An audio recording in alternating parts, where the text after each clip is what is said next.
नमस्कार दोस्तों, स्वागत है आपका हमारे YouTube चैनल धार्मिक ज्ञानी 101 पर। आइए दोस्तों, जानते हैं माता सीता ने क्यों दिया श्राप इन पांचों को, जिसकी सजा वे आज तक भुगत रहे हैं। वाल्मीकि रामायण के अनुसार वनवास के दौरान भगवान राम अपने पिता दशरथ का पिंडदान करने अपने भाई लक्ष्मण और पत्नी सीता के साथ पितृपक्ष में श्राद्ध करने के लिए जब गया आए तो वहाँ ब्राह्मण ने भगवान राम को श्राद्ध कार्य में लगने वाली सामग्री लाने को कहा। तब राम और लक्ष्मण दोनों भाई नगर की ओर सामग्री लाने चले गए, जहाँ उन्हें देर होने लगी। इधर ब्राह्मण ने माता सीता से कहा, पिंडदान का समय निकला जा रहा है। यह सुनकर माता सीता सोच में पड़ गई और राम लक्ष्मण का कोई संदेश भी नहीं मिल पा रहा था। इसलिए माता सीता ने निर्णय लिया कि वो अपने ससुर राजा दशरथ का पिंडदान स्वयं करेंगी। माता सीता को उसी समय ये आभास हुआ, दशरथ की आत्मा ने ये आभास कराया कि पिंडदान का वक्त बीता जा रहा है।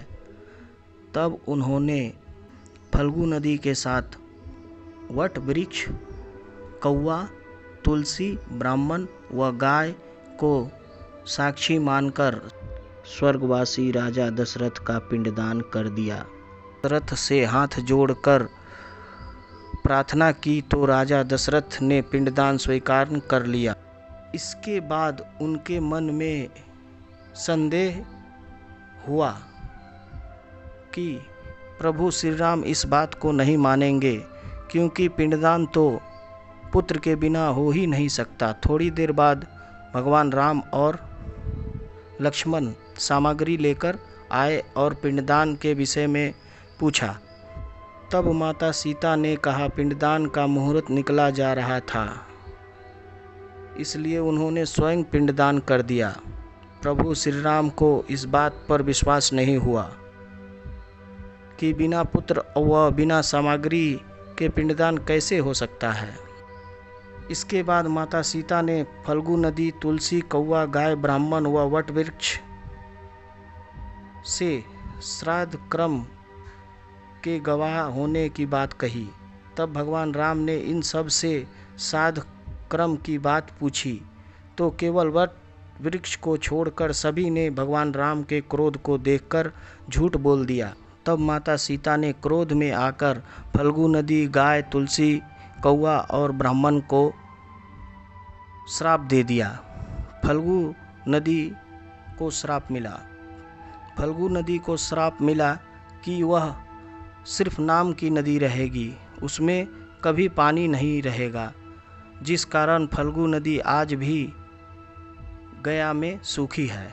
गाय को श्राप मिला, पूजनीय होकर भी खाने के लिए दर दर भटकना पड़ेगा।